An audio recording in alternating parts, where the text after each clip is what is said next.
ওরে বাবারে, গেলাম রে। তারপর আমি এমন একটা আওয়াজ পেলাম যেন মনে হলো উপর থেকে কোনো 60 কেজি ওজনের একটা আটার বস্তা পড়লো। কোন আহাম্মকের বাচ্চা দরজাটা এভাবে ধাক্কা দিল? তারপর আবির রুমের ভেতর প্রবেশ করে দেখে একটা লম্বা চুলের মেয়ে ফ্লোরে শুয়ে পড়ে টুল নিয়ে গড়াগড়ি খাচ্ছে। মেয়েটির চুলগুলো এলোমেলো হয়ে থাকায় তার মুখ একদম দেখা যাচ্ছে না। আবির মেয়েটিকে চিনতে পারছে না, আর গলার আওয়াজটাও একদম অচেনা। এই, আপনি আমাকে আহাম্মকের বাচ্চা বললেন কেন? আর কে আপনি? আমার ভাবির রুমে কি করছেন? তাও একা একা? চুরি করতে আসছেন নাকি? Shut up. এটা আমার আপু আর দুলা ভাইয়ের রুম। নিচে তো দরজায় নক না করে সোজা চুপি চুপি রুমে ঢুকে গেছেন, আর আমাকে চোর বলতেছেন? ও, তাহলে এটাই কি ভাবির ছোট বোন? মাশাল্লাহ, ভাবি তো তাহলে সকালে আমার বেআইন রূপের প্রশংসা করতে একটু কমই বলে ফেলেছে। এতক্ষণ বেআইন সাহেবার চুলগুলো এলোমেলো হয়ে মুখের সামনে পড়ে থাকাতে তাকে দেখতে পাচ্ছিলাম না, কিন্তু এখন মনে হচ্ছে বেআইন যেন আমার সদ্য মেঘের রাজ্য থেকে নেমে আসা এক নীল পরী, যাকে কিনা কেউ একবার দেখলেই প্রেমে পড়ে যাবে। ওর লম্বা কালো চুল, কাজল কালো দু চোখ, কানে ঝুমকো দুল আর গোলাপি দুই ঠোঁট, সব মিলিয়ে যেন বেআইন আমার একদম তামিল মুভির নায়িকা। কি হলো? আপনি এভাবে হা করে আমার মুখের দিকে তাকিয়ে আছেন কেন? বলেন, কে আপনি? আমি আবির, আর এইটা আমার বড় ভাইয়া মিজানের বাসা। আপনার নাম কি? বলেই বেআইন সাহেবের দিকে নিজের হাতটা বাড়িয়ে দিলাম, তাকে উঠে দাঁড়া করাতে। আমার নাম আপনার না জানলেও চলবে, আর বললেই হলো এটা আপনার বড় ভাইয়ের বাসা। জানতো আপনি? যত সব লোকজন কোথা থেকে যে চলে আসে কে জানে। আপু দুলা ভাই কোথায় আপনারা? তারপর আমি আর কিছু বলতে যাব, তখনই ভাবি চলে আসে। আবির, কি হয়েছে? ঘুম ভাঙলো তোর? সকাল থেকে খুব তো আমার বোনকে দেখবি বলে অস্থির হয়েছিলি, তাহলে রুমে কি ঘুমিয়ে পড়েছিলি কখন? আসলে ভাবি, বেআইনের জন্য অপেক্ষা করতে করতে কখন যে চোখটা বন্ধ হয়ে আসছিল বুঝতেই পারিনি। ও, আমার বোন তো অনেক আগেই চলে এসেছে। আমি তোমাকে ডাকতে গিয়ে দেখি তুমি তোমার রুমে ঘুমাচ্ছ, তাই আর তোমায় জাগাইনি। কিন্তু আমি বোনকে অনেকক্ষণ ধরে দেখতে পাচ্ছি না, ও কোথায়? আপু, আমি এখানে নিচে। তারপর ভাবি দরজার এক কোনায় ফ্লোরের দিকে লক্ষ্য করে দেখে ওনার বোন মেঝেতে বসে আছে। আরে বোন, তুই এভাবে ফ্লোরে টুল নিয়ে গড়াগড়ি খাচ্ছিস কেন? কি হয়েছে তোর? বলছি, আগে বলো, এই যে লেজ ছাড়া বান্দরের মতো দেখতে, এই ছেলেটা কি তোমার দেবর? হুম, এটা আমার একমাত্র ছোট দেবর আবির। ও খুবই ভালো ছেলে। হয়েছে হয়েছে, কত যে ভালো ছেলে তা আমি ভালোই বুঝতে পারছি। কেন, কি হয়েছে? দেখো না, আমি দরজার এপাশে টুলের উপর দাঁড়িয়ে সানসেটের উপর আমার ব্যাগগুলো রাখছিলাম। তখন উনি হঠাৎ কোথা থেকে যেন চোরের মতো চুপি চুপি এসে দরজায় কোনো নক না করেই দরজাটা এক ধাক্কা দিয়ে ভেতরে আসলো, আর সাথে সাথে আমি টুল থেকে নিচে পড়ে গেলাম। বলো, এটা কোনো ভালো মানুষের কাজ? আহারে, ভালো মানুষ? তা আপনি ওয়ার্ড্রোব ছেড়ে আপনার ব্যাগপত্র সব সানসেটের উপর তুলে রাখতে যাচ্ছিলেন কেন? গাধা, ওখানে জায়গা ছিল না, তাই উপরে তুলে রাখতেছিলাম। ও, আচ্ছা বোন, তুই এবার ওঠ। উঠছি আপু, একটু আমার হাতটা ধরে তুলো তো। দেখেছো ভাবি, তোমার বোন বিদেশে খেয়ে খেয়ে কেমন মোটু হয়ে গেছে, একা একা উঠতেও পারছে না। তারপর ভাবি বেআইনের দিকে হাতটা এগিয়ে দিল, আর আমিও, কিন্তু বেআইন আমার হাতটা ধরল না, মনে হয় রেগে আছে তাই। বেআইন তখন আমার দিকে দাঁত খিচিমিচি করে তার চোখ দুটো বড় বড় করে আমার দিকে তাকালো। ভাবি এসব দেখে মুচকি একটা হাসি দিয়ে আমার পিঠে ছোট্ট করে একটা চড় দিল, তারপর বেআইনকে তুলে দাঁড় করালো। আবির, পরিচিত হয়ে নাও। এই হচ্ছে আমার একমাত্র আদরের বোন ঈশিতা। ও কিছুদিন আগেই হঠাৎ বিদেশ থেকে পড়াশোনা শেষ করে দেশে ফিরেছে। আর আমাদের বাসায় এখন তো আব্বু আম্মু কেউ নেই, তারা সবাই ঢাকার বাইরে। তাই ঈশিতা কয়েকদিন আমাদের সাথে এই বাড়িতেই থাকবে। ও বেআইন সাহেবা, তাহলে এখন থেকে আমাদের বাসায় থাকবে? হুম, ও এখানে থেকেই কোনো একটা চাকরির অ্যাপ্লাই করবে। আর ঈশিতা, তুইও পরিচিত হয়ে নে। এই হচ্ছে আমার ছোট দেবর আবির। ও আমাদের সাথে এখানে থেকেই পড়াশোনা করে। তোর পাশের রুমেই আবির থাকবে। তোর যদি কোনো কিছুর দরকার হয় তাহলে ওকে বলবি। ঠিক আছে আপু, কিন্তু ওনাকে বলে দিও উনি যেন আবার হুটহাট করে আমার রুমে না ঢুকে পড়ে। না না, হুটহাট করে কেন ঢুকবো? বলে কই না হয় ঠুস করে ঢুকে পড়বো হাসু আপার মতো। আচ্ছা ঈশিতা, এখন তুই খেতে আয়, রান্নাবান্না সব শেষ। আবির, তুইও আয় ভাই। তুইও তো সেই সকালে খেয়ে বাজারে বের হয়েছিলি। আচ্ছা ভাবি, তুমি তোমার বোনকে নিয়ে যাও, আমি পেছন পেছন আসছি। তারপর আবিরের ভাবি ঈশিতাকে নিয়ে রুম থেকে বের হয়ে চলে গেল। তারপর আবির তার রুমে গিয়ে ফ্রেশ হয়ে নিচে খাবার টেবিলে এসে বসলো। তারা সবাই একসাথেই খেতে বসেছে। আবির ঈশিতার সামনে চেয়ারটাতে বসেছে। তারা সবাই বসে খাবার খাচ্ছে। আবির খেতে খেতে ঈশিতার দিকে তাকিয়ে দেখে ঈশিতা খাচ্ছে না, শুধু খাবারটা হাত দিয়ে নাড়াচাড়া করে যাচ্ছে, আর কেমন যেন মনে হচ্ছে রেগে আছে। এ দেখে আবিরের মাথায় একটা দুষ্টু বুদ্ধি নাড়া দিল, আর আবির তার পা দিয়ে ঈশিতার পায়ে সুরসুরি দিতে থাকলো আর বলল, কি হলো বিদেশি বেআইন, দেশের মাটিতে পা দিয়ে বাঙালি কোনো খাবার মনে হচ্ছে আপনার পছন্দ হচ্ছে না? খাবারের প্লেট সামনে নিয়ে বসে আছেন কেন? আমার ভাবি কিন্তু অনেক মজার রান্না করে, খেয়ে দেখেন। আমার অভ্যাস আছে, আর ভুলে যায়েন না আমিও বাঙালি। পড়াশোনার জন্য দেশের বাইরে ছিলাম বলে যে সব ভুলে গেছি তা না। তাহলে খান। খাচ্ছি।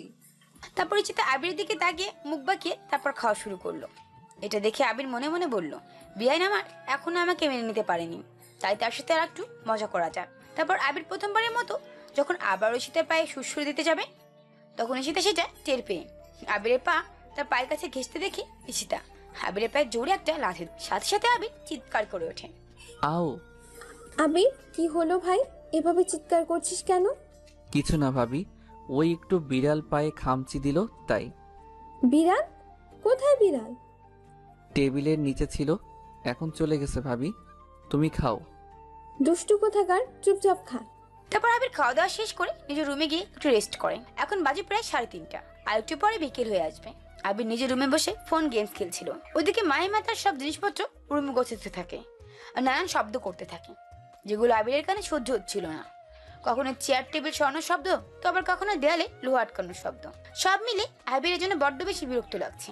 তাই সে রেগে মেগে ফোনটাকে রেখে বিরক্তি নিয়ে মাহিমার রুমের সামনে গিয়ে দাঁড়ায় আর দেখে মাহিমা দেয়ালে কিছু একটা আটকানোর জন্য লোহার হাতুড়ি পেটাচ্ছে। এই যে বেআইন সাহেবা, কি হচ্ছেটা কি? এত আওয়াজ করছেন কেন? দেখছেন না আমি ফোনে গেমস খেলছি? আর পুরো দেওয়ালটাতে এভাবে হাতুড়ি পেটাচ্ছেন কেন? দেওয়ালটা ভেঙে ফেলবেন নাকি? আপনি কি দিন কানা, চোখে দেখতে পাচ্ছেন না আমি দেওয়ালে ছবি টানাবো বলে লোহা আটাচ্ছি? তাই বলে এত জোরে জোরে আপনি দেওয়ালে আঘাত করবেন? দেওয়ালটা ভেঙে ফেলবেন নাকি? ভেঙে ফেলবো। আমার আপু দুলা ভাইয়ের বাসা, আমি যা ইচ্ছা তাই করবো, তাতে আপনার কি? ভুলে যায়েন না, এটা আমারও ভাইয়ার বাসা, ওকে? আর ভাইয়ার বাসা মানেই অর্ধেক আমার বাসা, আমিও এই বাসার অর্ধেক মালিক।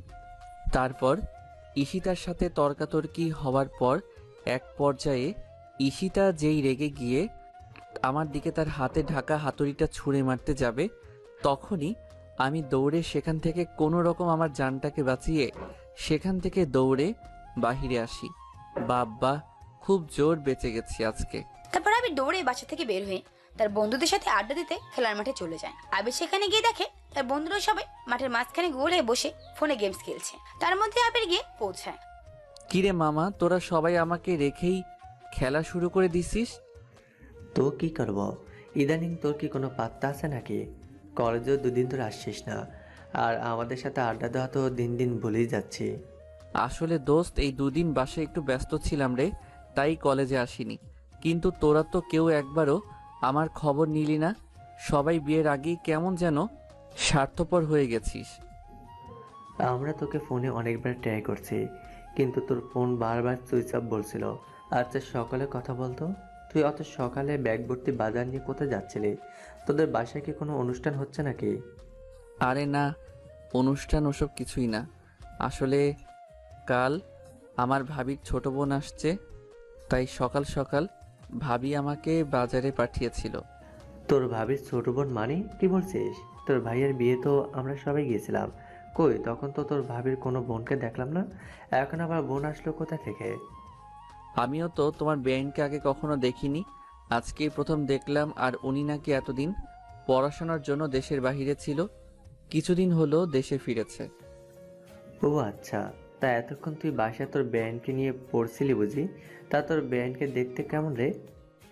মাশাল্লাহ। তারপর আবির তার বন্ধুদের সাথে আর কিছুক্ষণ আড্ডায় বিকেলটাকে পার করতে থাকে। আবির শহরে তার ভাই ভাবে সাথে থাকে, এখানে পড়াশোনা করে সে। আর আবিরের আব্বু আম্মু গ্রামে থাকে। আবিরের ভাই এখানে একটা ব্যাংকে জব করে। আর কয়েক মাস হলো তার ভাই বিয়ে হয়েছে। তাদের পরিবারে আবিরের কোনো বোন নেই। তারা দুই ভাই আবিরের ছোট, মানে পরিবারে এখন বিয়ের দ্বিতীয় সিরিয়াল আবিরের। আবিরের ভাই ভাবি তাকে খুব বেশি আদর করে। তার ভাবি তো তাকে একদম নিজের ভাইয়ের মতো দেখে। যাই হোক, এবার আবার গল্প ফিরে আসি। আবির বিকেলে তার বন্ধুদের সাথে আড্ডা শেষ করে বাসায় ফিরতেছিল। আবির রাস্তার পাশ দিয়ে হেঁটে হেঁটে বাসায় ফেরার সময় মনে পড়লো তার বেয়ানির কথা। সে বিদেশ থেকে এসেছে, তার মন তো আবির অবশ্যই জয় করতে হবে। আর মেয়েরা তো খেতে খুব ভালোবাসে, তাই আবির মেয়েদের পছন্দের ফুচকা, ঝালমুড়ি আর বেলপুরি এসব খাবার বাইরে থেকে বাসার জন্য পার্সেল করে নেয়। তারপর সে সব নিয়ে পুনরায় বাসার দিকে হাঁটতে থাকে। হাঁটতে হাঁটতে সে বাসার সামনে চলে আসে। এরপর গেট খুলে বাসায় প্রবেশ করে দেখে ঈশিতা এখানে নেই, মানে সে তার রুমে আছে।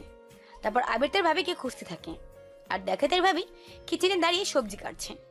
আবিরকে দেখে তার ভাবি বলল, কি আমার ভাইটার কিছু লাগবে নাকি? হ্যাঁ, তোমার বোনকে লাগবে। কি বললি দুষ্টু? মানে ভাবি, তোমার বোনের জন্য বাইরে থেকে নাস্তা নিয়ে আসছিলাম, এগুলো তোমার বোনের জন্য। ও, তা শুধু বোনের জন্যই নিয়ে আসছিস বুঝি? ভাবির জন্য কিছু নিয়ে আসিসনি? ভাবি, তোমার জন্য এনেছি, এই নাও, এগুলো তোমার আর তোমার বোনের জন্য। তুমি তোমার বোনকে ডেকে এগুলো দিয়ে দিও, আমি গিয়ে সাধলে হয়তো আমার কাছ থেকে খাবে না। ঠিক আছে, আমি ঈশিতাকে ডেকে খেতে দিচ্ছি। তুই রুমে গিয়ে পড়তে বস যা। ঠিক আছে ভাবি। তারপর আবির তার রুমে গিয়ে ফ্রেশ হয়ে পড়তে বসে। আর বেশ কিছুক্ষণ পর ঈশিতা আবিরের রুমে আসে আর বলে, এই যে আপনাকে ডাকছে। কে আপনি? না, ভাবি নিচে খেতে ডাকছে। ও, আমি ভাবলাম আপনি হয়তো আমাকে ডাকছেন। তারপর আবির বই খাতাগুলো ক্লোজ করে নিচে খাবার ঘরে চলে যায় আর ডিনার করে নেয়। তখন খাওয়ার সময় তার ভাবি তাকে বলে, আবির, তুমি কি কাল ফ্রি আছো? কেন ভাবি, কোথাও কি যেতে হবে? ভাবছি কাল তো তোমার ভাইয়ারও অফিস ছুটি, আর ঈশিতাও এখানে নতুন এসেছে, তাই ওকে নিয়ে একটু কোথাও ঘুরতে যাব। ও, তা কোথায় যাবে? ভাবছি তোমাদের কলেজের পাশে যে একটা নতুন পার্ক হয়েছে সেখানে যাব। তুমি কিন্তু অবশ্যই আমাদের সাথে যাবে। আর তোমার ক্যামেরা সব ঠিক আছে না? ওগুলো সব রাতেই চার্জ করে রাখবে। আচ্ছা ভাবি, তুমি কোনো চিন্তা করো না, কাল আমি তোমাদের গাইড করব। তারপর আবির চুপচাপ খাওয়া শেষ করে উঠে তার রুমে চলে যায়। এখন তার ভাইয়া বাসায়, তাই সে ঈশিতার সাথে কোনো রকম দুষ্টমি করলো না। আসলে সে তার ভাইয়াকে খুব সম্মান আর শ্রদ্ধা করে। আবির রুমে এসে শুয়ে শুয়ে কিছুক্ষণ ফোন ইউজ করে, তারপর ঘুমানোর চেষ্টা করে, কিন্তু সে কিছুতেই তার দু চোখের পাতা এক করতে পারে না। সে শুধু তার বিদেশি ম্যাম ঈশিতাকে নিয়ে ভাবতে থাকে। কারণটা নিশ্চয়ই আপনাদের আর বলতে হবে না, আবির তো প্রথমেই দেখাতেই ঈশিতাকে পছন্দ করে ফেলেছে, শুধু সেটা প্রকাশ করার অপেক্ষা। আবির শুয়ে শুয়ে চোখ বন্ধ করে শুধু ঈশিতার কথা ভাবছে। আর ভাবতে ভাবতে সে একা একাই মুচকে আসছে। এভাবে ঈশিতাকে নিয়ে ভাবতে ভাবতে একসময় সে ঘুমিয়ে পড়ে। পরদিন সকাল 9টায় আবিরের ঘুম ভাঙে। আবিরের ঘুম ভাঙতেই আবির ঘরের দিকে তাকিয়ে দেখে ঘড়ি কাঁটা 9টা ছাড়িয়ে গেছে। তারপর তার মনে পড়ে আজ তার ভাবি আর ঈশিতাকে সহ সবাইকে নিয়ে বাইরে ঘুরতে যাওয়ার কথা। এই মনে করে আবির তাড়াহুড়ো করে বিছানা থেকে উঠে পড়ে আর ব্রাশ করতে করতে নিচে এসে ঈশিতাকে খুঁজতে থাকে। আবির, তুই উঠছিস? দেখ না ভাই, আমার বোনটা এখনো মনে হয় রুমে শুয়ে ঘুমাচ্ছে। এই নিয়ে 3বার ওকে ডাকতে গেলাম, তবুও ওর ঘুম ভাঙলো না। একদম তোর মতোই হয়েছে ও। তাহলে তোমার বোনকে আমার সাথে দিয়ে দাও ভাবি, আস্তে আস্তে কথাটি বললাম। কিছু কি বললি ভাই? না ভাবি, কিছু না। আচ্ছা, আমি ফ্রেশ হয়ে আসছি, তুমি ততক্ষণে নাস্তা রেডি করো। তারপর আবির আবার ব্রাশ করতে করতে সিঁড়ি বেয়ে উপরে তার রুমে চলে যায়। আবির তার রুমে গিয়ে আবার ফেরত আসে আর ঈশিতাকে ডাকতেই তার রুমের দরজার সামনে চলে যায়। আবির ঈশিতার দরজার সামনে এসে দেখে দরজাটা খোলাই আছে। তারপর আবির কথা বলতে বলতে রুমে প্রবেশ করে।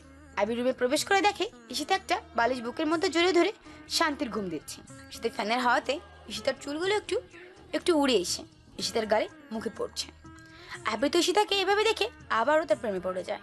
ফ্যানের হাওয়া দিচ্ছে আর শীতের চুলগুলো একটু পরপর ঈশিতার গালের উপর এসে পড়ছে। আবির এসব দেখে আর নিজেকে কন্ট্রোল করতে পারে না। তারপর এক পর্যায়ে সে ঈশিতার গাল ছুঁয়ে দেয়, মানে সে তার হাত দিয়ে ঈশিতার গাল আর কানের পাশ থেকে তার চুলগুলোকে সরিয়ে দিতে থাকে আর তাকে একদৃষ্টিতে দেখতে থাকে। আবির দ্বিতীয়বার আবার যখন ঈশিতার কানের উপর থেকে তার চুলগুলো সরিয়ে দিয়ে ঈশিতাকে ঠিক করে দেখতে যাবে, তখন আচমকা ঈশিতা আবিরকে বালিশ মনে করে জড়িয়ে ধরে আর অন্য পাশ ফিরে আবিরকে নিয়ে শুয়ে যায়। তখন আবিরের মনে যেন আরো ঝড় উঠতে থাকে। ঈশিতাকে খুব কাছ থেকে দেখতে থাকে। একটা মেয়ে এত সুন্দর করে ঘুমাতে পারে যে একটা বাচ্চার ঘুমকেও হার মানায়। ঈশিতা আবিরকে কোলবালিশ মনে করে জাপটে জড়িয়ে ধরে থাকে। একসময় আবির একটু দুষ্টুমি করে যে ঈশিতার নরম শরীরকে জড়িয়ে ধরতে যাবে, তখনই আবার আবিরের হাতে স্পর্শ পেয়ে ঈশিতা ঘুম থেকে জেগে ওঠে আর আবিরকে তার পাশে শুয়ে থাকতে দেখে বা চিৎকার করে ওঠে। ইডিয়েট, আপনি আমাকে এইভাবে জড়িয়ে ধরেছিলেন কেন? আর আপনি আমার পাশে শুয়ে আছেন কেন? আমি তো আপনার পাশে শুতে চাইনি, আপনি তো জোর করে আমাকে জড়িয়ে ধরে আপনার পাশে শুইয়ে দিলেন। ফালতু কথা বলার জায়গা পান না, তাই না? আমি কেন আপনাকে জড়িয়ে ধরবো? আমি নিজেই তো ঘুমাচ্ছিলাম। হ্যাঁ, আপনি ঘুমাচ্ছিলেন আর আমি আপনাকে ডাকতে আসছিলাম। তখনই আপনি আমাকে বালিশ মনে করে জড়িয়ে ধরে অন্য পাশে ফিরে শুয়েছিলেন। কি লুচ্চা বেটা! আমি আপনাকে ঘুমের মধ্যে বালিশ মনে করে জড়িয়ে ধরলাম আর আপনি আমার পাশে শুয়ে পড়লেন। গাধা কোথাকার! তো কি করব, আসলে আপনার হাত এত নরম যে নিজেকে ছাড়াতে ইচ্ছা করছিল না। আমার তো ভালোই লাগতেছিল। ইস, যদি সারা জীবন এভাবে আপনাকে জড়িয়ে ধরার লাইসেন্সটা পেয়ে যেতাম। তবে রে, দাঁড়ান, আপনাকে দেখাচ্ছি মজা। যত সব বাজে বাজে কথা। এই বলে ঈশিতা রেগে গিয়ে আমাকে এক লাথি দিয়ে বিছানা থেকে ফেলে দিল আর চাদরের সাথে নিজের গা জড়িয়ে ঈশিতাও সোজা এসে আমার বুকের উপরে পড়ল। ভাগ্যের কি মহিমা, আমি শুয়ে আছি আর বেআইন আমার বুকের উপরে শুয়ে আছে। সুযোগ কি আর বারবার আসে? তাই আমি দুষ্টুমি করে এই সুযোগটাকে কাজে লাগালাম। তারপর ঈশিতার গাল তো টেনে ঈশিতার কপালে একটা চুমু দিয়ে বললাম, বেআইন, রাগলে কিন্তু আপনাকে দেখতে দারুণ লাগে, একদম যেন পাক্কা ঝালমরিচ। তারপর ঈশিতার কিছু বলতে যাবে, তখন তার বোন অর্থাৎ আখির ডাক চলে আসে। মানে অনেক বেলা হয়ে যাওয়াতে সে তাদের ব্রেকফাস্টের জন্য ডাকছে। ঈশিতা তার বোন আখির গলা শুনে তাড়াহুড়ো করে আবির উপর থেকে উঠে দাঁড়ায় আর আবির উঠে দরজার এক কোনায় দাঁড়িয়ে পড়ে। ঈশিতা, এই ঈশিতা, কি রে, তুই এখনো ঘুমাচ্ছিস? উঠে দেখ কটা বাজে। তুইও দেখি আবিরের মতো একদম ঘুম কাতুরে। এই কি আবির, তুইও দেখি এখানে? তোকে না বললাম ফ্রেশ হয়ে খাবার ঘরে আয়? ভাবি, আমি তোমার বোনকে ডাকতে আসছিলাম। বেআইন নতুন নতুন আমাদের বাসায় এসেছে, তাকে ছেড়ে খাই কিভাবে বলো তো? তাই তোমার বোনকে ডাকতে আসছিলাম। এসে দেখি তোমার বোন ঘুমাচ্ছে। ও আচ্ছা, তা বিছানার চাদর ফ্লোরে পড়ে কেন ইসি? না মানে আপু, ভাবি, তোমার বোন ঘুমের মধ্যে বিছানা থেকে পড়ে গেছিল, আমি এসে ওকে উঠালাম। তাই নাকি? খুব ভালো করছিস ভাই। ঈশিতা, তুই ব্যথা পাসনি তো? না আপু, ব্যথা পাইনি। তারপর আবির আর শীতের মাথা নেড়ে আখির কথা সম্মতি জানায় আর তারা দুজনে ফ্রেশ হয়ে নিচে খাবার ঘরে এসে বসে ব্রেকফাস্ট করতে থাকে। আখি, শীতা, আবিরের ভাইয়ের তিনজনই খাবার খাচ্ছে, কিন্তু আবির শুধু খাবার হাত দিয়ে নাড়াচাড়া করে যাচ্ছে। এটা তার ভাবি আখি লক্ষ্য করে বলে, কি ব্যাপার আবির, আজকের রান্না কি ভালো হয়নি? তুমি খাচ্ছ না যে? না মানে ভাবি, এমনি ক্ষুধা নেই। ক্ষুধা নেই মানে? তুমি তো সকাল থেকে কিছু খাওনি, তাহলে ক্ষুধা নেই কেন? কে বলছে ভাবি আমি কিছু খাইনি? আজকে সকালে আমি অনেক দামি একটা জিনিস খেয়েছি, তাই পেট আর মন দুটোই ভরে গেছে। ও তাই নাকি? তা শুনি, তুমি কি এমন দামি জিনিস খেয়েছো আমাকে না দিয়ে? সরি, এটা বলা যাবে না ভাবি, অনেক দামি জিনিস খেয়েছি। বলো না ভাই আমার। শুনবে? আচ্ছা তাহলে শোনো, কানে কানে বলি। তারপর আবির যেই তার ভাবির কানে কানে কিছু একটা বলতে যাবে, তখনই সে তার জোরে আবিরের পায়ে সেদিনের মতো একটা লাথি দেয় আর সাথে সাথে আবির চিৎকার করে ওঠে। আও! ওরে শয়তান, এর জন্য কানে কানে বলতে চাইছিলি? না ভাবি, আসলে ওই যে বিড়াল পায়ে কামড়ে দিয়েছিল তো, তাই। আমি বুঝি না, সেই বিড়ালকে কি শুধু তুমিই দেখতে পাও? আমরা কেন দেখতে পাই না? যাই হোক, এখন দুষ্টুমি ছেড়ে তাড়াতাড়ি খেয়ে নাও, আমরা আর 1 ঘন্টার মধ্যেই বের হব, আর বিকেলের মধ্যে বাসায় চলে আসব। ঠিক আছে ভাবি। আপনাদের নিশ্চয়ই মনে আছে তারা কোথায় বের হওয়ার কথা বলছে, তাই আর মনে করিয়ে দিলাম না। যাই হোক, তারপর খাওয়া দাওয়া শেষ করে তারা সবাই যে যার রুমে গিয়ে একটু রেস্ট করে সবাই পার্কের উদ্দেশ্যে বের হওয়ার জন্য রেডি হতে থাকে। আবিরটার রুমে রেডি হচ্ছে। সে একটি নীল পাঞ্জাবি আর সাদা পাজামা পরেছে। আর ঈশিতা যেহেতু দেশের বাইরে অনেকটা সময় বড় হয়েছে, তাই সে শাড়ি পরতে পারে না, বিধায় সে 3 পিস আর ওড়না পরে নেয়। ওদিকে আবিরের ভাই আর ভাবি দুজনে রেডি হয়ে নেয়। তারপর তারা সবাই মিলে একত্রিত হয়ে বাসা থেকে বের হয়। বাসা থেকে বের হয়ে তারা 2টা রিক্সা দেখে নেয়। একটা রিক্সায় আবিরের ভাই আর ভাবি বসে, আর অন্য একটা রিক্সায় আবির আর সীতা বসে। আবির সীতার পাশাপাশি বসে আছে, কেউ কোনো কথা বলছে না। রিক্সা চলছে আর হালকা হাওয়াতে ঈশিতার চুলগুলো উড়ে এসে আবিরের মুখে পড়ছে। ঈশিতা তো অন্যদিকে তাকিয়ে আছে। এদিকে আবিরের 2 চোখ বন্ধ করে ঈশিতার চুলের ঘ্রাণ নিতে থাকে। ঈশিতার মিষ্টি চুলের গন্ধে আবির পাগল হয়ে যাচ্ছে। এভাবেই কিছুক্ষণ পর তারা তাদের গন্তব্যে পার্কের সামনে চলে আসে। এরপর রিক্সা ভাড়াগুলো মিটিয়ে ওরা 4 জন পার্কের ভিতরে প্রবেশ করে। পার্কের ভিতরে প্রবেশ করে আবিরের ভাইয়া আর আবির একসঙ্গে একদিকে ঘুরতে যায়। আবির আর ঈশিতাকে তারা একা ছেড়ে দেয়। আবির ঈশিতাকে নিয়ে পার্কে ঘুরে ঘুরে দেখাতে থাকে। এখন যেহেতু তার ভাইয়া ভাবি তাদের সাথে নেই, তাই এই সুযোগটাকে একটু কাজে লাগাতে আবির একটা মিথ্যা আশ্রয় নেয়। আর সে পার্কে একটু সামনে এসে কয়েকজন বকাটে টাইপের ছেলেদেরকে দেখিয়ে ঈশিতাকে বলে, বেআইন, আমার হাত ধরুন। কেন? আমি কেন আপনার হাত ধরবো? ওই যে দূরে ওই ছেলেগুলোকে দেখতে পাচ্ছেন, ওরা এখানে সিঙ্গেল কোনো মেয়ে দেখলেই তাদেরকে সবাই মিলে ইফটিজিং করে আর অনেক আজে বাজে কথা বলে। আপনি আমার সাথে যেভাবে হাঁটছেন তাতে আপনাকেও ওরা কিছু বলতে পারে। তাই আপনি যদি এখন আমার হাত ধরে আমার পাশাপাশি হাঁটেন, তাহলে ওরা আমাদেরকে দেখে গার্লফ্রেন্ড বয়ফ্রেন্ড মনে করবে আর ওরা আমাদেরকে কিছু বলবে না। তারপর ঈশিতা আবিরের কথায় ওই ছেলেগুলোর দিকে তাকায়। তাকিয়ে দেখে ছেলেগুলো দেখতে কেমন গোন্ডা টাইপের, আর তারা ওখানে তখন স্মোক করছিল। তা দেখে আবিরের কথাটা ঈশিতার কিছুটা বিশ্বাস হয়। কি হলো, কি ভাবছেন? বলেই আবির ঈশিতার হাত ধরে নেয়। ঈশিতা তখন আর কিছু বলে না। তারপর আবির আর ঈশিতা দুজনের হাত ধরে পাশাপাশি হাঁটতে থাকে আর কথা বলতে থাকে। তারপর আবির ওসব ছেলেগুলোকে পাশ কাটিয়ে সেখান থেকে কিছুটা সামনে চলে আসে। এসে ঈশিতার হাত ধরে আবার থমকে দাঁড়িয়ে যায়। কি হলো? আপনি এভাবে দাঁড়িয়ে পড়লেন কেন? আর এখনো আমার হাত ধরে আছেন? বেআইন, আমার তো খুব ভয় করতেছে। দেখেন ওই ছেলেগুলো আমাদেরকে মনে হয় সন্দেহ করছে। ওই দেখুন আমাদেরকে কিভাবে দেখতেছে। আরে ধুর, আপনি আমার হাত ছাড়েন তো। সন্দেহ করুক আর যাই করুক, যেটাই হোক, আপনি ওদের সাথে গিয়ে মোকাবেলা করবেন। এত ভীতু কেন আপনি? ফিল্মের মতো মারামারি করতে পারবেন না? না, আসলে আমি ছোটবেলা থেকেই মারামারিকে ভীষণ ভয় পাই। ওই দেখেন ছেলেগুলো আমাদের দিকে আসছে। ওরে বাবারে, বলেই বেআইনকে জড়িয়ে ধরলাম। ওই ছাড়েন, ছাড়েন, কি করতেছেন? দেখুন, আমি কিন্তু চিৎকার করব। আপু ভাইয়া, তোমরা কোথায়? আরে চুপ, সবসময় শুধু পিচ্ছি দেয়ার মতো আপু। আমি কি সিনেমার ভিলেন? পার্কে ভাবি দুলাভাই পার্সোনাল সময় পার করতেছে, বোঝো না এগুলা? আর তুমি এভাবে চিৎকার করলে কিন্তু ওই ছেলেগুলা আমাদেরকে এসে কট খাইয়ে দিবে। তারপর আপনাকে আর আমাকে ধরে ভিডিও বানিয়ে ফেসবুকে আপলোড করে দিবে। এর চেয়ে চুপচাপ এভাবে অভিনয় করতে থাকুন। কচু, তাহলে আপনি জেনে শুনে আমাদেরকে এরকম জায়গায় নিয়ে আসলেন কেন? আসলে এই পার্কটা নতুন হয়েছে, আমিও এখানে আজ প্রথমবার আসলাম। বন্ধুদের কাছ থেকে এই পার্কের কাহিনীটা শুনছি আর আজ সেটা দেখছি। তারপর আবির ঈশিতাকে জড়িয়ে ধরে বেশ কিছুক্ষণ সেখানে দাঁড়িয়ে থাকে একটা ফুল বাগানের পাশে। ঈশিতা তারপর বাধ্য হয়ে আবিরকে আর কিছু বলে না। যদি সত্যি সত্যি ওই বকাটে ছেলেগুলো তাদেরকে ধরে উল্টাপাল্টা কোনো ভিডিও বানিয়ে সোশ্যাল মিডিয়ায় পাবলিক করে দেয়, তো সেই ভয়ে ঈশিতা চুপ করে থাকে। আসলে ঈশিতা তো এতদিন বিদেশে ছিল, তো এখানকার সম্পর্কে তার কোনো রকম ধারণা নেই। এর জন্য আবির তাকে খুব সহজেই বোকা বানিয়ে দেয় আর তার সাথে একটু দুষ্টুমি করতে থাকে।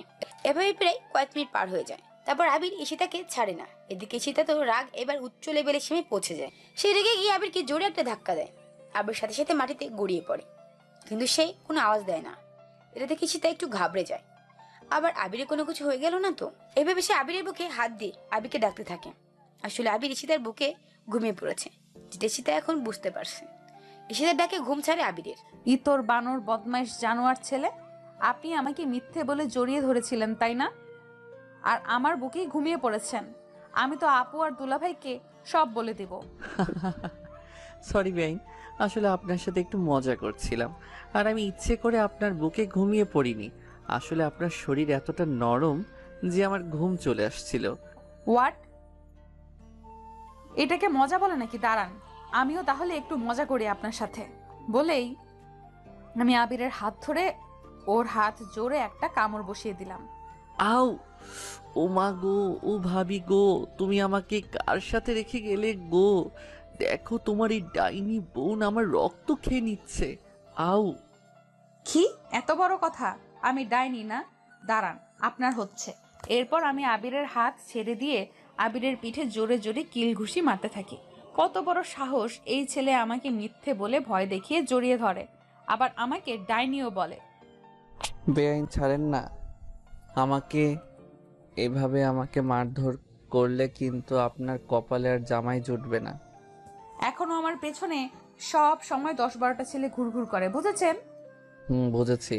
আসলে পচা মিষ্টিতে মাছি একটু বেশি ভনভন করে। কি? আমি পচা মিষ্টি না? এত বড় অপমান!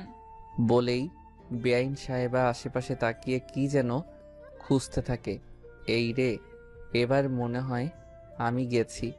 ঈশিতা ওর হাতে যে বড় একটা ইট উঠিয়ে নিছে, ওইটা দিয়ে আমার মাথায় একবার মারলে তো আমি শেষ। তাই ভয় দিলাম এক দৌড়। পার্কের মধ্যে আবির দৌড়াচ্ছে আর পিছন পিছন ঈশিতা। আবির সামান্য একটু দৌড়াতেই তার ভাই আর ভাবির সামনে পেয়ে যায়। আর ভাবি দৌড়ে গিয়ে তার ভাবির পেছনে আর আবির দৌড়ে গিয়ে তার ভাবির পেছনে লুকায়। আবির, কি করতেছিস? তুই এখানেও দুষ্টুমি শুরু করে দিয়েছিস নাকি? না ভাবি, ওই যে দেখো একটা রাক্ষসী আমার পিছু করছে। তুমি প্লিজ ওর থেকে আমাকে বাঁচাও। কি বলতেছিস? দিনের বেলায় এসব আবার আসবে কোথা থেকে? আসবে না, ওই দেখো অলরেডি চলে আসছে রাক্ষসী রূপে তোমার বোন। আপু, তুমি ওনার সামনে থেকে সরো তো। আজ ওনার একদিন কি আমারই একদিন। আমি এই ইট দিয়ে আজ ওনাকে মার্ডার করে ফেলবো, তারপর জেলে চলে যাব। কেন? ও আবার তোকে কি করেছে? আর তুই বড়দের সাথে এমন ব্যবহার করছিস কেন? দিন দিন কি বেয়াদব হয়ে যাচ্ছিস?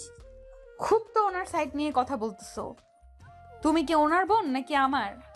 তুমি জানো উনি আমার সাথে কি করছে? কি করেছে? আমি বলতে পারবো না আপু, তুমি সরো তো। দেখছো ভাবি, তোমার বোন কেমন রেগে আছে। তুমি প্লিজ ওর হাত থেকে আমাকে বাঁচাও। ঈশিতা, হাত থেকে ওটা ফেলে দে বলছি। চল, আমরা ওপাশে ওই হোটেলটা থেকে লাঞ্চ করে নিব। অনেক ক্ষুধা লাগছে। আমরা অনেকক্ষণ ধরেই তোদেরকে খুঁজতেছিলাম। তোরা কি কিছু খেয়েছিস? কে খাওয়াবে আমাকে? রেখে তো গেছো একটা ফকিরের সাথে, যার পকেটে কিনা 2টা টাকাও নেই। কি? ফকির মানে কি? ভাবি দেখো, তোমার বোন আমাকে এসব কি বলছে। কেন, ভুল কিছু বলেছি নাকি? ফকিরই তো আপনি। যার মানিব্যাগে কোনো টাকা থাকে না সে তো ফকিরই। হয়েছে, তোরা একটু এখন থাম। ঈশিতা, চল লাঞ্চ করতে যাব। তারপর আমরা পার্কের পশ্চিম সাইডটা ঘুরেই বাসায় চলে যাব। তারপর আখি তার বোনের হাত ধরে উল্লেখিত সেই হোটেলটিতে নিয়ে যায় আর সবাই মিলে লাঞ্চ করতে থাকে। সেখানে গিয়ে তারা 4 প্লেট খাবার অর্ডার দেয় আর সবাই মিলে লাঞ্চটা সেরে নেয়। লাঞ্চ শেষ করে সবাই আবার হোটেল থেকে বের হয়। এরপর তারা পার্কের পশ্চিম সাইডটা ঘুরে দেখতে থাকে। এবার তারা 4 জন একসাথে পার্কটা ঘুরে দেখতে থাকে। কিন্তু 4 রাস্তায় একটা রাস্তার সামনে গিয়ে আবির ঈশিতার পিছন পিছন হাঁটতে থাকে। আর সুযোগ বুঝে আবির ঈশিতার মুখ চেপে ধরে ফিল্মি স্টাইলে পেছন থেকে ঈশিতাকে কোলে তুলে নিয়ে অন্য একটা সাইডে চলে আসে। তারপর সাইডে এনে আবির ঈশিতাকে কোল থেকে নামিয়ে দিলে ঈশিতার রাগে তার চোখগুলোকে লাল গুটিয়ে করে আবিরের দিকে তাকায় আর বলে, এগুলো কি ধরনের অসভ্যতা আপনার? আপনি আমাকে এইভাবে টাচ করছেন কেন? আর আমাকে আপুর কাছ থেকে আমাকে কোলে তুলে সাইডে নিয়ে আসলেন কোন উদ্দেশ্যে? বলেই আমি 1 পা 2 পা করে পেছনে পিছিয়ে আসতে থাকি। আরে আমার বদরাগী বেআইন ভাইয়া আর ভাবির তো নতুন বিয়ে হয়েছে, আর তারা প্রথমবার কোথাও ঘুরতে আসছে। তাদের একটা প্রাইভেসি তো অবশ্যই থাকা দরকার। তাই তাদেরকে একটু একা ছেড়ে দিলাম আর আমরা এক পাশে কেটে পড়লাম। একটু পর আমরা আবার এক হয়ে যাব। ভয় পেয়ে না, আমি তোমাকে কিছু করব না। সেসব তো শুধু আপনিই বলতেছেন। কোথায় ভাইয়া আর ভাবির মধ্যে তো আমি তেমন কোনো প্রেম দেখতে পাচ্ছি না। তারা কি তোমাকে আর আমাকে দেখিয়ে দেখিয়ে প্রেম করবে নাকি? সেটাও কথা। হুম, এবার চলেন আমরা এই পাশটা ঘুরে দেখি। এসে থেকে তো ঘুরছি, আর কত ঘুরবো? আমার এখন ছবি তুলতে ইচ্ছে করতেছে। আপনি নাকি ফটোগ্রাফার, তাহলে আমার কয়েকটা ছবি উঠিয়ে দেন দেখি। ছবি ভালো লাগলে অ্যাওয়ার্ড দিব। কি অ্যাওয়ার্ড দিবেন শুনি? আপনি যা চাইবেন তাই দিব। যদি আপনার মনটাকে চেয়ে বসি তাহলে কি সেটাও দিবেন? কি? কিছু না, চলুন ওদিকটাই চলুন, ওদিকে ছবি সুন্দর আসবে। তারপর আবির ঈশিতাকে নিয়ে সুন্দর একটা প্লেসে চলে যায় আর ঈশিতার ফটোশুট করতে থাকে। আবির ঈশিতার বিভিন্ন পোজে ছবি তুলতে থাকে, তারপরে সেগুলো ঈশিতাকে দেখায়। বাহ, এমনিতেই আপনি কোনো কাজের না হলেও ছবি কিন্তু বেশ ভালোই তুলতে পারেন। আসলে ছবির সাবজেক্টই যদি এত সুন্দরী কেউ থাকে তাহলে ক্যামেরাম্যান তো সুন্দর ছবি তুলতে বাধ্য। বেশ ভালোই পাম দিতে পারেন আপনি। সত্যি বলছি, আপনি অনেক সুন্দরী। এই মুহূর্তে আপনার কি দরকার জানেন? কি? আমার মতো কেউ একজন যে কিনা এই মুহূর্তে আপনার চুলে একটা লাল রক্তজবা গোলাপ ফুল গুজে দিয়ে বলতে পারবে ভালোবাসি। কিন্তু আমার লাইফে তো এরকম কেউ নেই। না বেস্ট ফ্রেন্ড, না তো বয়ফ্রেন্ড। তাই? ইয়েস, তাহলে তো আমার লাইন ক্লিয়ার। আপনার লাইন ক্লিয়ার মানে? না কিছু না, চলুন অন্যদিকে যাই। তারপর আবির তার ক্যামেরাটাকে একটা টিস্যু পেপার দিয়ে মুছে চুমো খেতে থাকে। আপনি কি পাগল হয়ে গেলেন নাকি? ক্যামেরায় চুমু খাচ্ছেন? আমার ক্যামেরাটা এত সুন্দর তাই? ক্যামেরা আবার কিভাবে সুন্দর হয়? ক্যামেরা তো ক্যামেরাই। সুন্দর হয় গো বিদেশি ম্যাম, যদি আপনার মতো কোনো সুন্দরীর ছবি তাতে থাকে। তারপর আবিরের কথা ঈশিতা একটু মুচকি হাসে আর তারা দুজন আবার পাশাপাশি হাঁটতে থাকে। হাঁটতে হাঁটতে তারা একটি আইসক্রিমের দোকানের সামনে চলে আসে আর আইসক্রিম ঈশিতার খুব প্রিয়, তাই সে আইসক্রিমের ফ্রিজ দেখে লজ্জা শরমের মাথা খেয়ে আবিরকে বলে, এই যে মিস্টার ফকির, আপনার পকেটে কি টাকা আছে? হুম, আছে। কেন, কিছু খাবেন নাকি? না হলে আবার ভাবির কাছে গিয়ে বলবেন আমি আপনাকে খাওয়াইনি। আমি একটা কিপটা। হ্যাঁ, আইসক্রিম। আইসক্রিম?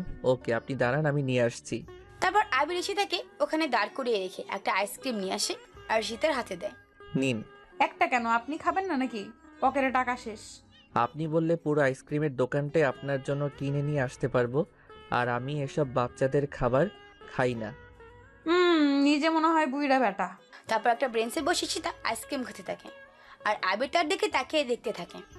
কি ব্যাপার, আপনি এইভাবে আমার দিকে তাকিয়ে আছেন কেন? আসলে আপনি এত সুন্দর যে সব সময় আপনার দিকে তাকিয়ে থাকতে ইচ্ছা করে। আমার দিকে নাকি আমার আইসক্রিমের দিকে? হ্যাঁ, আপনি আমার দিকে এইভাবে দেখবেন না, তাহলে আমার পেট খারাপ করবে। তাহলে আপনার খাওয়া আইসক্রিম থেকে আমাকে একটু ভাগ দেন না? না না, আমি আমার জিনিসের ভাগ কাউকে দেই না। আপনার যদি খেতে ইচ্ছে হয় তাহলে দোকান থেকে আরেকটা নিয়ে আসেন। আর চিন্তা করবেন না, আপুর কাছ থেকে আমি আপনাকে সব টাকা দিয়ে দেব। এরকম করছেন কেন হিংসুটে ম্যাম? আমার আপনারটা থেকেই চাই একটুখানি। আমি তো এখনই মুখ লাগিয়েছি, খেতে পারলে খান, কিন্তু একটু খাবেন কিন্তু।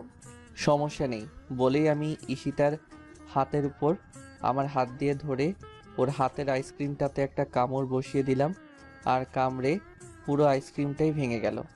একটু? আপনি আমার আইসক্রিমটায় কামড় দিয়ে ভেঙে ফেললেন? আপনি তো একটা লক্ষ্মী ছাড়া ছেলে। ছি ছি বিয়ান, সামান্য একটা আইসক্রিম খেয়ে ফেলছি বলে আপনি আমাকে লক্ষ্মী ছাড়া ছেলে বলতেছেন? তো আর কি কি বলবো আপনাকে, বান্দর কোথাকার।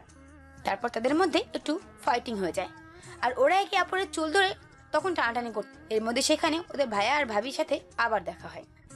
আবির, ঈশিতা, তোরা আবার এখানে ঝগড়া করতেছিস? আমি বুঝি না, তোরা তো একে অপরকে ঠিক করে চিনিসও না। তারপর আসার পর থেকে সবসময় তোরা এমন টম এন্ড জেরির মতো ঝগড়া করতেছিস। আপু, আমি কিচ্ছু করিনি, তোমার দেবরই আমাকে। চুপ! আর একটা কথাও বলবি না। চল, আমরা এখন বাসায় ফিরে যাব। মনে মনে বললাম, আবিরের দিকে তাকিয়ে বললাম, আজ একটুর জন্য আপনি বেঁচে গেলেন। আপনি এখনো ঠিক আমাকে চেনেন না। আপনি আজ আমার সাথে যা যা করেছেন তার সব কিছুর আমি প্রতিশোধ নিয়েই ছাড়বো, এই বলে দিলাম। তারপরও চারজন পার্ক থেকে বের হয়ে একটা সিএনজি নিয়ে বাসায় চলে আসে। পথে আসতে আসতে আবির আর ঈশিতা কেউ কারোর সাথে কোনো রকম কথা বলে না। বাসায় পৌঁছে চুপচাপ যে যার রুমে চলে যায়।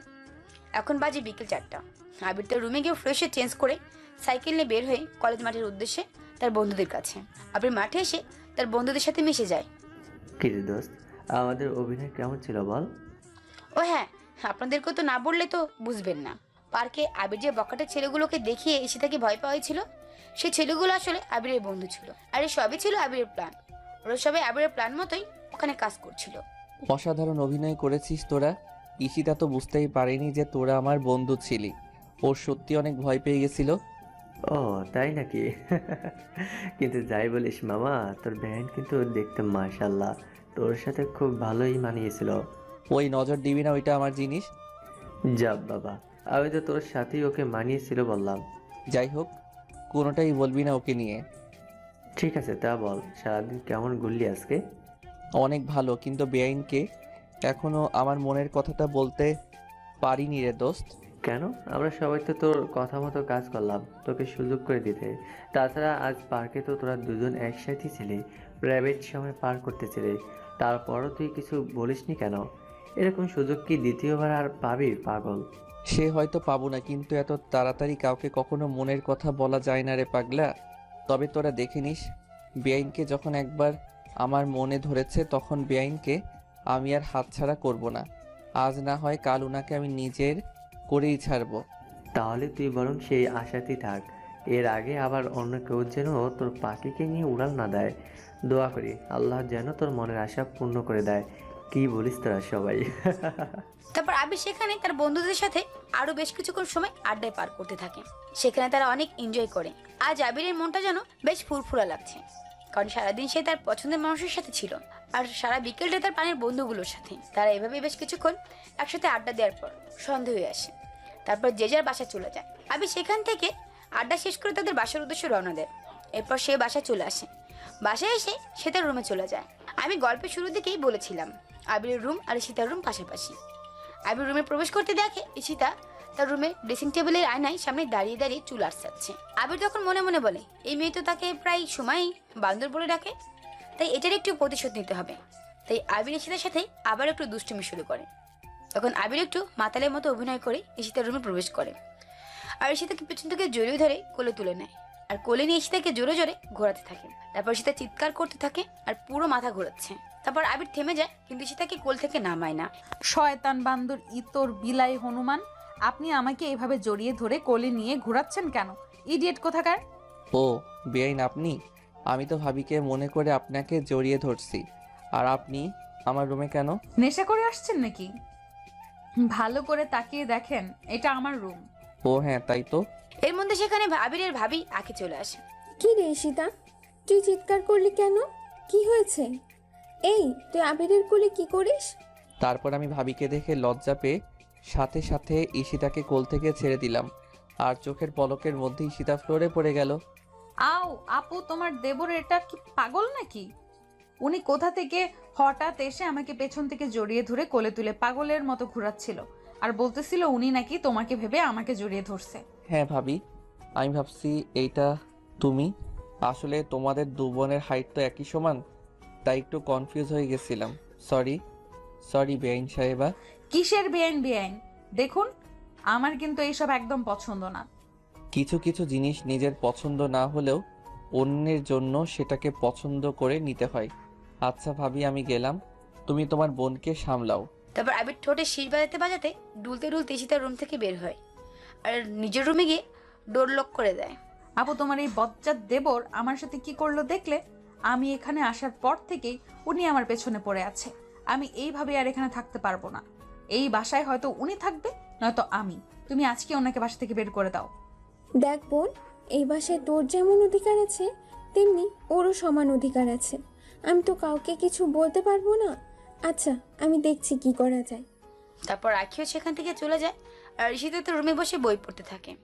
হাতে খাবার সময় হলে আখি, আবির আর ঈশিতা ওদেরকে ডেকে নেয়। তারপর তারা সবাই মিলে খাবার টেবিলে বসে একসাথে ডিনার করতে থাকে। প্রায় দিনের মতো আজও আবির খেতে বসে ঈশিতার পায়ে সুড়সুড়ি দিতে যায়, কিন্তু আজ ভুলবশত সেই ঈশিতার পায়ে সুড়সুড়ি দিতে গিয়ে তার ভাবির পায়ে পা লাগিয়ে দেয়। কি রে দুষ্টু, খাবার সময় দুষ্টুমি না করলে কি তোর হয় না? না মানে ভাবি, ওই বিড়াল। কোথায় বিড়াল?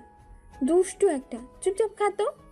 ভাবি আমার না খেতে ইচ্ছে করছে না, তুমি তোমার হাতে আমাকে খাইয়ে দাও না। আচ্ছা নে, হাঁ কর। তারপর আবির তার ভাবির হাতে খাবার খেতে থাকে, আর তার ভাবিকেও খাইয়ে দিতে থাকে। এসব দেখে ঈশিতার গা যেন একদম জ্বলে পড়ে যাচ্ছে, তবু সে কিছু বলে না। তারপর এভাবেই খাওয়া শেষ করে যে যার রুমে চলে যায় আর ঘুমিয়ে পড়ে। পরদিন সকালে ঘুম থেকে উঠে আবির ব্রাশ হাতে নিয়ে ছাদে যায়। ছাদে গিয়ে দেখে ছাদের এক পাশে দোলনা ঈশিতা চুপচাপ কেমন মন খারাপ করে বসে আছে। তারপর আবির ব্রাশ করতে করতে এগিয়ে গিয়ে ঈশিতার পাশে দোলনায় বসে। আবির ঈশিতার পাশে গিয়ে বসতেই ঈশিতা সেখান থেকে উঠে চলে যেতে নেয়। তখনই আবির পেছন থেকে ঈশিতার হাত টেনে ধরে বলে, কোথায় যাচ্ছেন বাবুর আম্মু আমার? এই বলে ঈশিতার হাত ধরে আবার ওকে আমার পাশে টেনে বসালাম। তারপর ঈশিতা এক ঝটকায় আমার হাতটা ছাড়িয়ে নিয়ে উঠে দাঁড়িয়ে বলল, সমস্যা কি আপনার? এইভাবে যখন তখন আমাকে টাচ করেন কেন? আপনাকে কতবার বলছি এগুলো আমার পছন্দ না। আপনি কি আমাকে অন্য সব মেয়েদের মতো মনে করেন নাকি, যে যখন ইচ্ছা তখন ফাজলামি করবেন? একটা কথা কান খুলে শুনে রাখুন, এরপর থেকে আমার সাথে যা করবেন ভেবেচিন্তে করবেন, না হলে কিন্তু তার ফল ভালো হবে না। এই কথা বলে ঈশিতা কান্না করতে করতে দৌড়ে ছাদ থেকে নিচে চলে গেল। আমাদের বাচ্চারা আবির, সেও বুঝতে পারেনি যে তার সামান্য একটু দুষ্টমিতে ঈশিতা এমন রিয়াক্ট করবে আর কেঁদে ফেলবে। যেখানে ওর কথাগুলো শুনে কান্না করার কথা আবিরের, সেখানে ঈশিতা নিজেই কান্না করে গেল। মুহূর্তের মধ্যে আবিরের হাসি খুশি মুখটা কেমন যেন কালো মেঘে ঢাকা আকাশের মতো হয়ে গেল। তারপর আবির ছাদে একা কিছুক্ষণ সময় পার করার পর একটা দীর্ঘশ্বাস ছেড়ে ছাদ থেকে নেমে নিচে চলে আসে।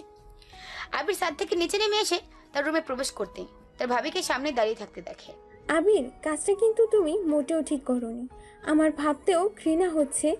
ছি। আখি এগুলো বলে আবিরের রুম থেকে বের হয়ে যায়। আর আবির সেখানে দাঁড়িয়ে দাঁড়িয়ে কান্না করতে থাকে। আসলে সে তার ভাবিকে খুব ভালোবাসেন, একদম নিজের মায়ের মতো করে দেখে তার ভাবিকে, এবং তার ভাবিও তাকে নিজের ছোট ভাইয়ের মতো দেখে। আবির তার ভাবিকে খুব কাছের একজন মনে করে। আর আপনারা তো জানেনই যে কাছের মানুষের সামান্য একটু কটু কথাও মনকে কতটা কষ্ট দিতে পারে। যাই হোক, এবার আবির তার রুমের বিছানায় শুয়ে শুয়ে কিছুক্ষণ কান্না করতে থাকে। তারপর সে উঠে ওয়াশরুমে গিয়ে ফ্রেশ হয়ে নেয়।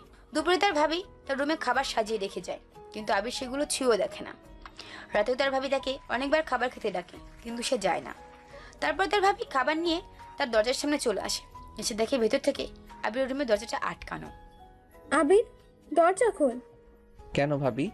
তোকে দরজা খুলতে বলছি। তারপর আবির উঠে গিয়ে দরজা খুলে দিয়ে দেখে তার ভাবি খাবারের প্লেট হাতে নিয়ে তার দরজার সামনে দাঁড়িয়ে আছে। তারপর আখি আবিরের হাত ধরে বিছানায় নিয়ে গিয়ে বসায়, আর আখিও আবিরের পাশে বসে। তারপর আবিরকে খাবার খাওয়ার জন্য জোর করতে থাকে। তুই সকাল থেকে কিছু খাসনি কেন?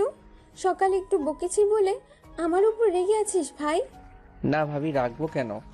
তুমি হলে আমার মায়ের মতো, আমাকে শাসন করার অধিকার তোমার আছে। আমাকে যদি তুই তোর মায়ের মতো ভাবিস তাহলে এখন ভাত খেয়ে নে। নে হা কর, আমি তোকে খাইয়ে দিই। তারপর আমি চোখের কোণায় জল মুছে ভাবির হাতে খাবার খেতে থাকি।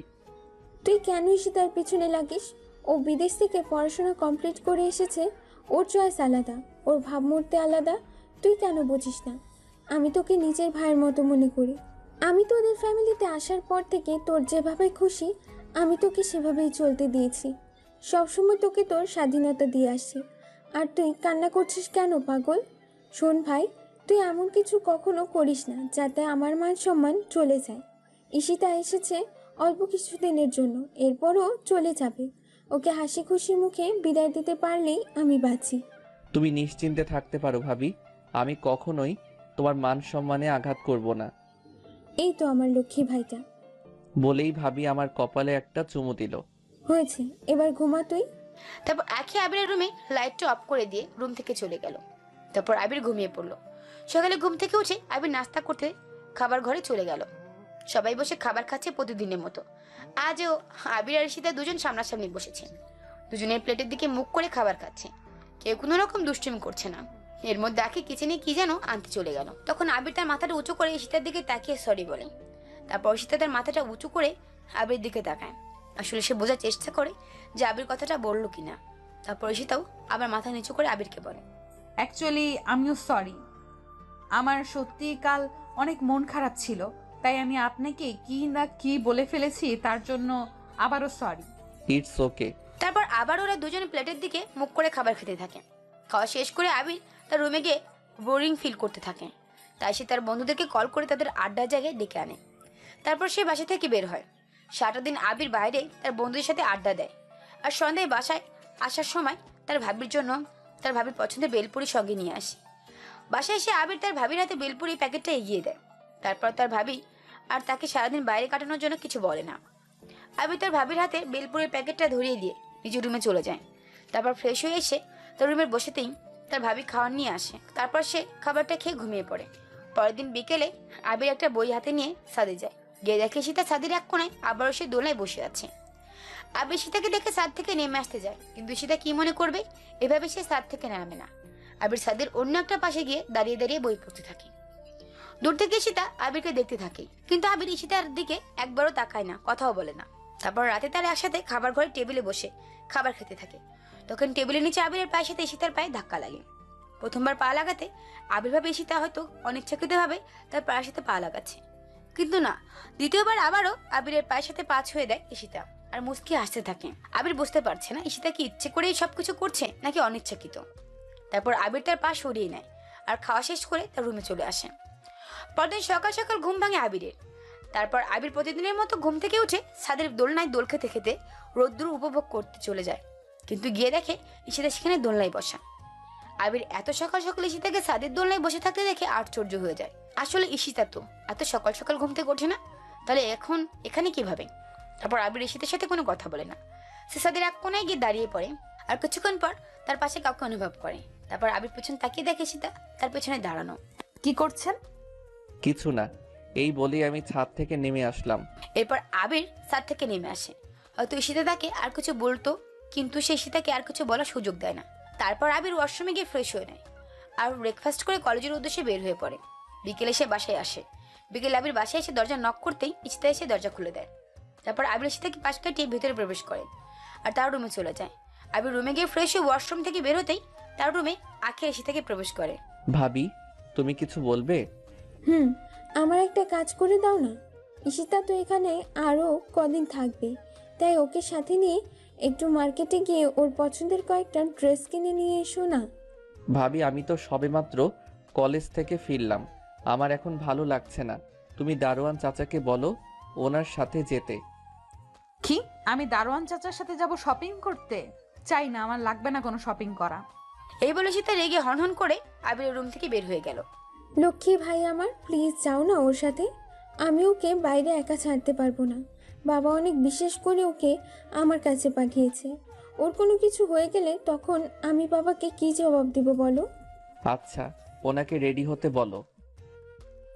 আচ্ছা, তুমি রেডি হয়ে আসো। তারপর আবির রেডি হয়ে নিচের ড্রয়িং রুমে এসে দেখে ঈশিতা সোফায় বসে আছে। ঈশিতা অনেক সুন্দর করে সেজেছে, কিন্তু আবির ওর দিকে একবার তাকিয়েও আর তাকালো না। আবির ঈশিতার কাছে যেতেই ঈশিতা উঠে দাঁড়ালো। তারপর তারা দুজনে বাসা থেকে বের হয়ে বাইরে এসে একটা রিক্সা নিল আর আবির রিক্সাওয়ালাকে একটি মার্কেটের ঠিকানা দিয়ে সেখানে ঈশিতাকে নামিয়ে দিতে বলল। আবির রিক্সায় উঠছে না। তারপর ঈশিতা একটু সরে বসে আবিরের দিকে হাত বাড়িয়ে দিয়ে বলল, আপনি যাবেন না? উঠুন, রিকশায় উঠুন। আর উঠতে না পারলে আমার হাত ধরে উঠুন। আপনার পাশে বসার অধিকার আমার নেই, আর আপনাকে স্পর্শ করা তো দূর। আপনি এই রিক্সাতে যান, আমি অন্য একটা রিক্সায় আপনার পেছন পেছন আসছি। আবির কথাটা বলতেই ঈশিতার মুখটা কেমন যেন পরিবর্তন হয়ে গেল। মুহূর্তের মধ্যেই মুখটা মলিন হয়ে গেল ঈশিতার। তারপর সে একটু ভারী গলায় আবিরকে বলে, দেখুন, আপনি এভাবে বললে কিন্তু আমি যাব না। আপনি আমার সাথে যাবেন আর আমার পাশেই বসে থাকবেন, বসে যাবেন, না হলে আমি যাব না। এই আমি রিক্সা থেকে নামলাম। তারপর আমি অনেকটা ভাবনা চিন্তা করে ঈশিতার পাশে গিয়ে একটু দূরত্ব বজায় রেখে বসলাম। কেউ কোনো কথা বলছি না। এরপর রিক্সা এসে মার্কেটের সামনে থামলো। ওদের রিক্সা এসে একটা মার্কেটের সামনে থামে। তারপর আবির রিক্সা ভাড়া মিটিয়ে ঈশিতাকে সাথে নিয়ে মার্কেটের ভিতরে প্রবেশ করে আর বিভিন্ন দোকান ঘুরে ঘুরে ঈশিতা তার ড্রেস চয়েস করতে থাকে। এভাবে তারা 2 ঘন্টা শপিং করে। ঈশিতা আবিরের জন্য কিছু চয়েস করে দিতে চাইলেও আবির তা নিতে চায় না। উল্টো ঈশিতাকে অবহেলা করে প্রায় 2 ঘন্টা পর তারা শপিং শেষ করে মার্কেট থেকে বের হয়ে আসে। তারপর আবার একটা রিক্সা ডেকে নিয়ে তারা বাসার উদ্দেশ্যে বের হতে থাকে। বাসার সামনে এসে আবির রিক্সা ভাড়া দিয়ে আবির আগে আগে হেঁটে একাই বাসার ভিতরে প্রবেশ করে। কি রে, তুই একা যে? আমার বোনটাকে কোথায় রেখে আসলি? পেছনে আসছে বলে তারপর আবির উপরে তার রুমে চলে যায়। আজ আবির আর ঈশিতার মধ্যে আগের মতো কোনো কিছু মিল হলো না। এমন আশ্চর্য পরিবর্তন দেখে আঁকি অনেকটাই অবাক হয়ে যায়। আবির উপরে তার রুমে চলে গেল। ঈশিতা বাসায় প্রবেশ করে। তারপর তার বোনের হাত থেকে শপিং এর ব্যাগগুলো নিয়ে কান্না করতে করতে দৌড়ে উপরে তার রুমে চলে যেতে থাকে। এই সবগুলো যেন আঁকির কাছে অদ্ভুত লাগছে। হঠাৎ কি হয়ে গেল এদের দুজনের? রাতে সবাই একসাথে ডিনার করার সময়ও আবির ঈশিতার সাথে কোনো রকম কথা বলতো না।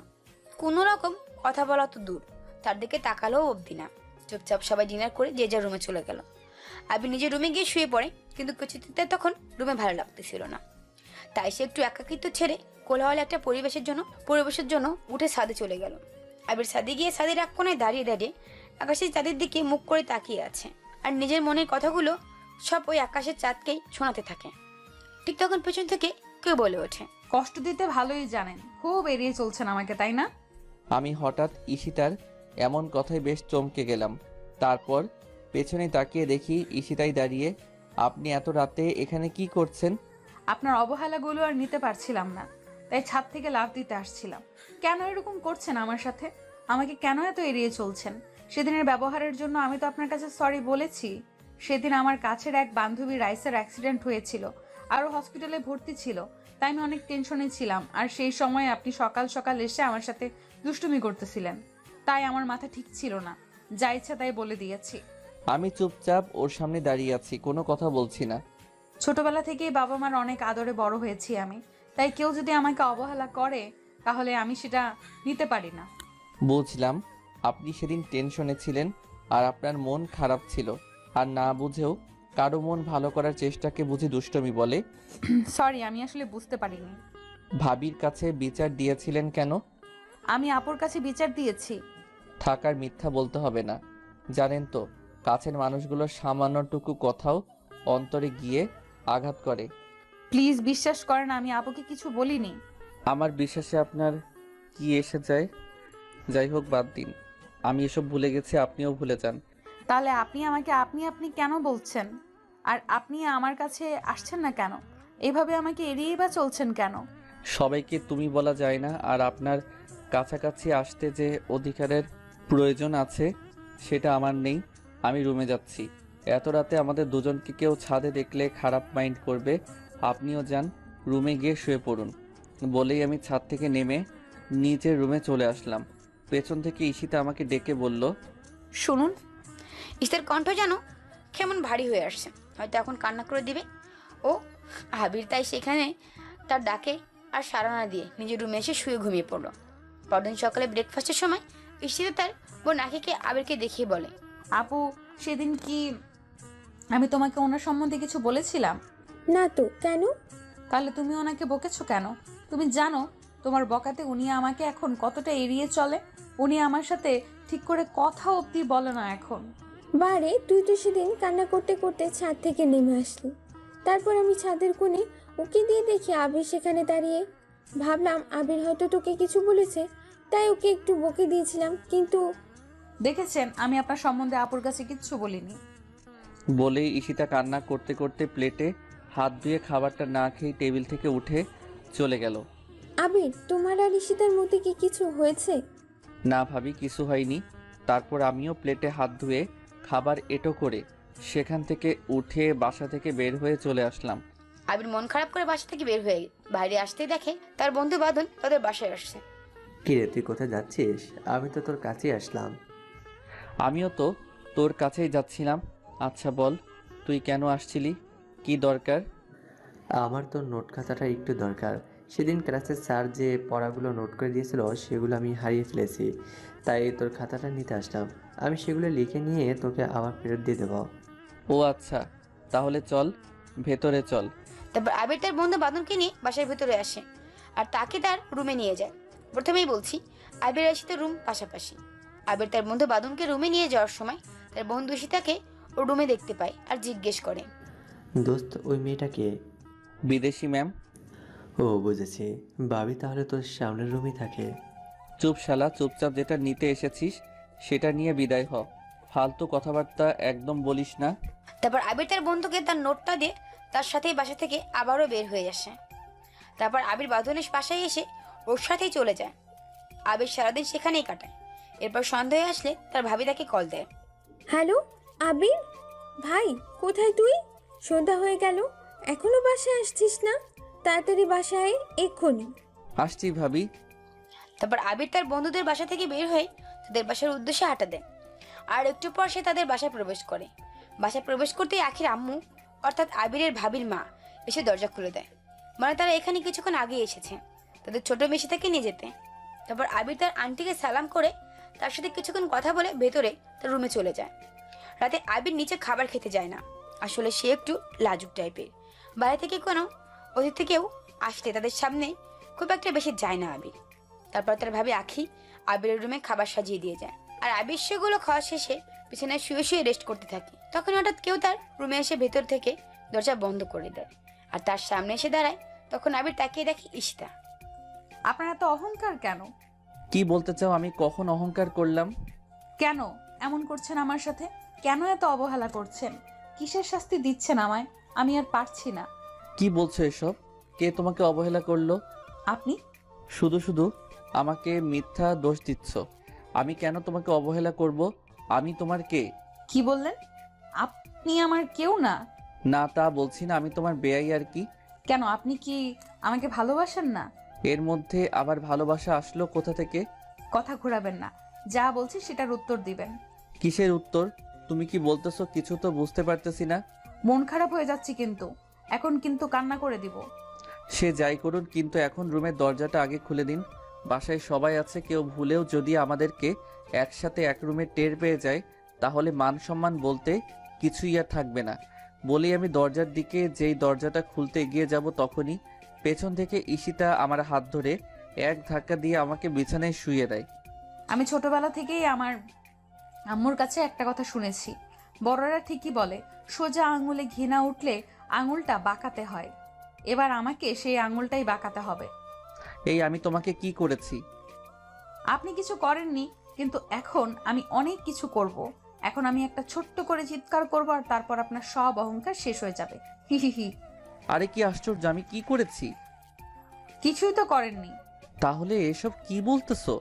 তাহলে বলেন, আপনি আমাকে ভালোবাসেন আর আমাকে সোজা বিয়ে করবেন? তুমি কি পাগলি হয়ে গেছো? আমি তোমাকে বিয়ে করব কেন? তাছাড়া আমার তো এখন বিয়ে করার সময় হয়নি। এখন করতে হবে না, যখন সময় হবে তখন করবেন, আর ততদিন আমার সাথে প্রেম করবেন। তুমি ভাবির বোন হও, আমার বেআইন। আমি তোমাকে বিয়ে করব কেন? দেশে কি মেয়ের অভাব পড়েছে নাকি? না, সে হয়তো পড়েনি, কিন্তু এই কয়দিনে আপনি আমাকে আপনার মায়ায় জড়িয়ে ফেলেছেন। আমি আপনাকে ভালোবেসে ফেলেছি। সুতরাং আপনি আমাকে বিয়ে করবেন আর সারা জীবনের জন্য আপনার পাশে থাকার একটা লাইসেন্স করে দেবেন। আমাকে 2000 পাগলা কুত্তা একসাথে কামড়ালেও আমি তোমাকে বিয়ে করব না। ও তাই নাকি? তাই তুমি যা পারো করো। তাহলে 3000 পাগলা কুত্তা রাখা লাগবে না। আমি এখনই একটা জোরে চিৎকার করতেছি। এখন বাসায় আমার আব্বু আম্মু আর আপনার ভাইয়াও আছে। তারা সবাই এসে আমাদেরকে একসাথে দেখে জিজ্ঞেস করলে আমি বলবো, আপনি আমাকে, বিষয়টা নিশ্চয়ই বুঝতে পারছেন আমি কি বোঝাতে চাচ্ছি। কিন্তু সেটা তো কেউ বিশ্বাস করবে না, কারণ আমি তো তোমাকে কিছু করিনি। সেইটা তো আপনি আর আমি জানি, অন্যরা তো জানে না। কিন্তু তুমি এরকমটা করতে পারবে? আমি আপনাকে পাওয়ার জন্য এর চেয়েও বড় কোনো কিছু করতে হলেও সেটা করতে পারবো। প্লিজ পাগলামি করো না, এখন যাও, অনেক রাত হয়েছে। তাহলে বলেন, আপনি আমাকে ভালোবাসতেন? না, বলবো না। ওকে আপু, দুলা ভাই, আম্মু। এই কি করছো? বলছি। লক্ষ্মী ছেলের মতো এবার বলেন। I love you. আমি ইংরেজি বুঝি না, বাংলায় বলেন। আমি তোমাকে ভালোবাসি, আমি তোমাকে ভালোবাসি। হইছে? হ্যাঁ, এবার আমাকে আপনার বুকে নেন। এই না, তা পারবো না। ওকে, তাহলে আবার চিৎকার করি। দূর, আমি কেন যে আজকে বাসায় আসলাম। আসো, বুকে আসো, তোমাকে চাপ দিয়ে মেরে ফেলি। আমি তোমার বুকে মরতেও রাজি। বললেই আবিরকে জড়িয়ে ধরলাম, তারপর ওর গালে আর ঘাড়ে কিস করলাম। হয়েছে, এবার যাও আমার রুম থেকে। ওকে, যাচ্ছি, তবে খুব শীঘ্রই আমি এই রুমটাকে নিজের রুম বানিয়ে নিব। মানে আমি অতি শীঘ্রই আপনার এই রুমটাকে দখল করে নিব, সাথে আপনাকেও।